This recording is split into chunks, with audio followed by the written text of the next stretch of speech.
Nomor 9 maksud saya. Apa hukumnya membayar zakat fitri dengan saudara? Nah ini maksudnya untuk saudara ya, saudara dia. Boleh, nggak ada masalah. Ya kalau memang dia ini orang yang memang miskin ya, orang miskin karena memang kategori untuk mendapatkan zakat fitri itu dia harus fakir atau miskin. Kalau dia miskin, saudara Anda umpamanya, Anda 3 bersaudara, Anda yang kaya, adik Anda kaya juga umpamanya.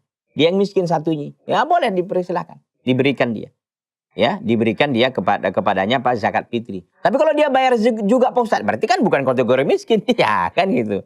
Ya bukan kategori miskin, tapi dia banyak utang Pak Ustadz. Berarti dia nanti zakat mal baru dapat, ya. Itu kalau kita ingin memegang pendapat yang mengatakan zakat fitri itu hanya untuk fakir dan miskin. Adapun tadi yang mengatakan ya zakat fitri itu peruntukannya untuk 8 mustahik itu, berarti juga dia termasuk saudara Anda ini, walaupun dia memang umpamanya bayar zakat fitri tapi dia banyak utang. Tapi kan orang yang banyak utang kan dapat zakat. Iya.